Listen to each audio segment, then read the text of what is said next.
What is up, guys, and welcome to the first Project Boro of the season. Now, if you don't know what Project Boro is, it is a Middlesbrough FC reviewing series I've done on this channel for a long time. You can see by the number of episodes how many of these we've done, and it's also a video or a series that's available on podcast. So a quick shout out if you want to check this out and you want to be a frequent listener, I guess, of Project Boro throughout the season.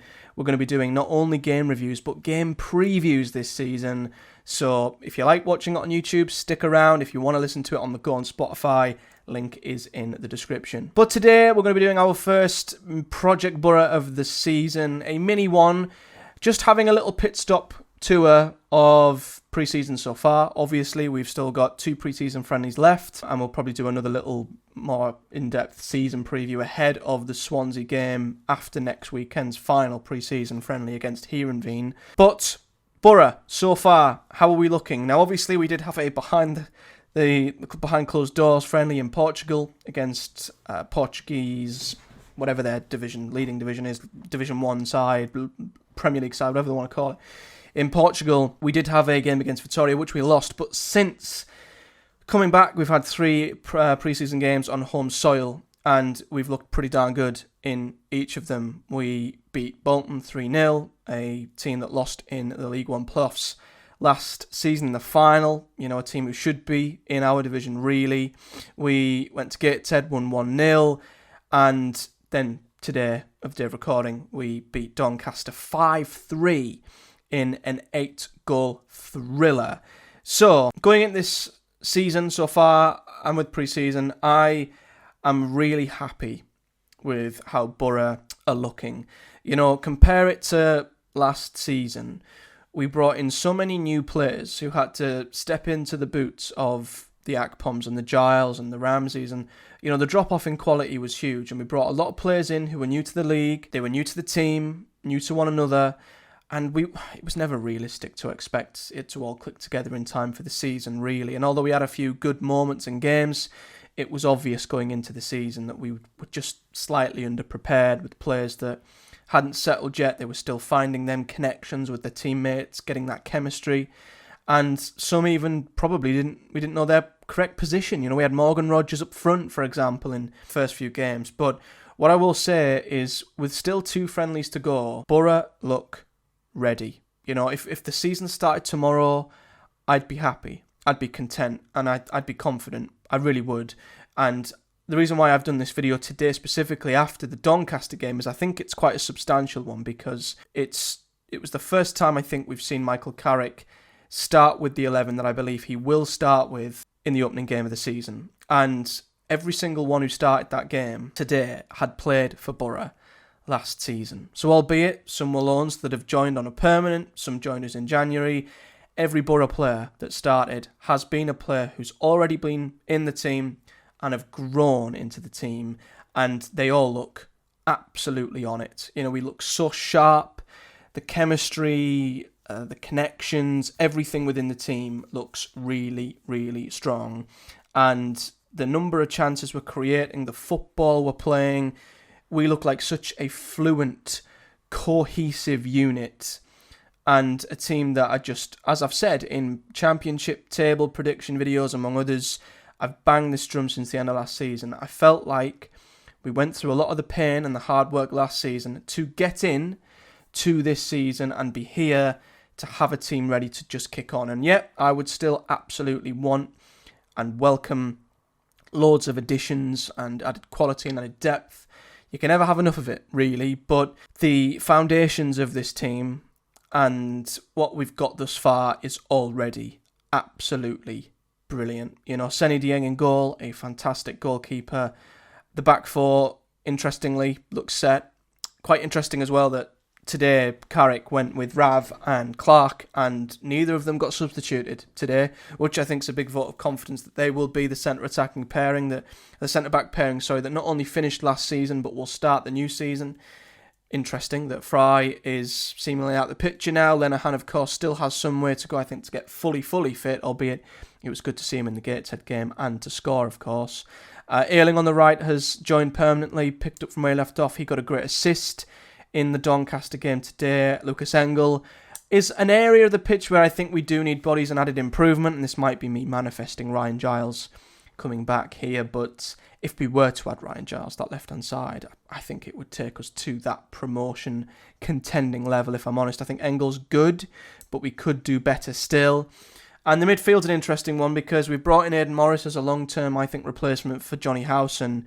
And Howson has looked okay, but Morris and Barlasser have started the pre-season pretty well. So I think once again today was a big hint that Howson and Hackney will be starting the season, and I'm more than happy with that. But long term, I'd like to see Morris come in for Howson, I think. But Hackney is a Premier League player. You know, when you watch him, he is a level above everyone else on the pitch. You know, the way he can pick up space, and his passing ability is outstanding. He's got a fantastic goal against Doncaster. He is one of, I think, 3 elite talents at this level that we need to keep hold of, that make up the spine of this Boro team. You know, I think you've got Vandenberg in defence, Hackney in the middle, Lath up front, and McGree and Azaz, to be honest with you, because moving on and moving up the pitch, the attacking 4 are what excites me the most, because we know what Isaiah Jones offers. He offers width, he offers pace, and he can be hit and miss, but he was very good against Doncaster.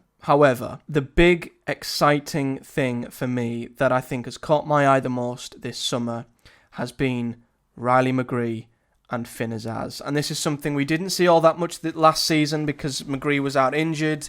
Then he went to the Asia Cup. Then he got injured again. And I'll talk about fitness in a bit.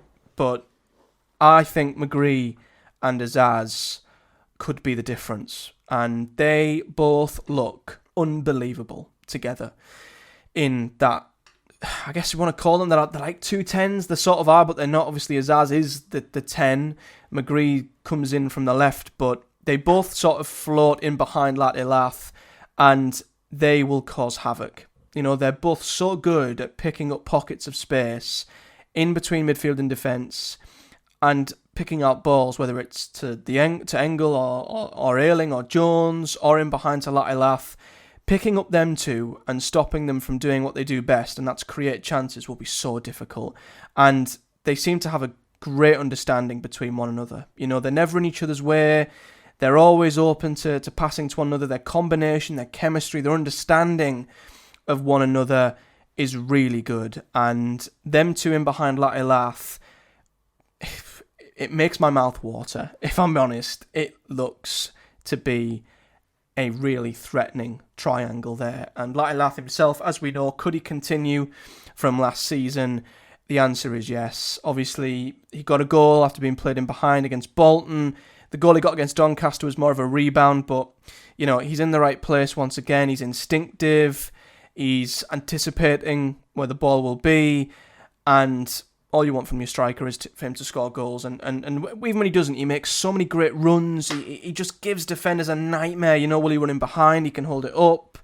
He's an absolute menace to defend against. And I just feel like attacking-wise, Boro will be a match for anybody this season. The difference between us and the very top teams could be at the back defensively. Because, I mean, yeah, we kept back-to-back clean sheets, but you don't concede 3 goals to a team in League 2. That's a bit of a blemish on that. One more thing in terms of a positive for me is that even when we brought, you know, almost a different team off the bench, the quality, the level remained, the level of chemistry, the level of fluidity, the cohesiveness of the team. It didn't drop.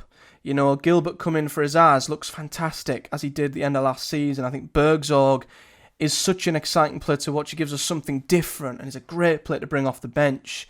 You know, Barlasser and Morris in the middle are a great pairing thus far as well. And then you look at our depth at centre-back. I think full-back's maybe the only area where, you know, is Dyke still going to be up to it? Maybe not. Engel doesn't really have a backup. You know, young McCormick's been coming in for him and has done a good job, although I don't think it's at the level for the Championship. However, Sonny Finch, on the other hand, has been a little star. You know, he's come on for Jones and has 2 goals, I believe, in pre-season, and he's took both of them very, very well, especially the finish against Doncaster, and quite honestly, against Bolton, he could have had a hat-trick in the second half alone. So, off the bench, albeit it will obviously not be as strong as the starting 11, I really like what we've got coming off the bench, and 1 or 2 more additions just to prop us up in a certain couple of departments. And I'm happy, and we're not even at the season yet. We've got 2 games to go, and I'm already really happy with the squad, really happy with how we're playing, really happy with how we're looking. We just need to refine it more. Just keep refining it more and more, finding little ways to keep getting better, but we're in good shape. Now, the one big thing that worries me, and this is just off the back of last season, is of course fitness. If we can keep this 11 fit, then I will be confident of what we can achieve this season. Very confident, in fact. But still remains a slight worry in the back of my mind that Boro will suffer injuries again this season, and it might be what holds us back. So that's a big thing. The second big thing is player retention. Now, it seems like a lot of our big prized assets haven't been really targeted yet. Obviously, there's a long way to go, and anything can happen, especially towards the end of the window. But Rav seems to be staying. Couple of bits of interest, but Boro seem to have such a price on his head, no one wants to pay that. Hackney, who was a big one, who I would have put my bottom dollar on leaving a year ago. Not much noise around him. I think maybe him having such an injury-stricken season last year has helped quieten the noise around him, although he'll be huge once again. And Latilaf seems like he's absolutely certain that he's going to stay at least for this season. And Riley McGree's just signed a new contract. So there's harmony at Boro. Stability, a great platform to just build on. And I'm going to try and not get too excited because we've been here.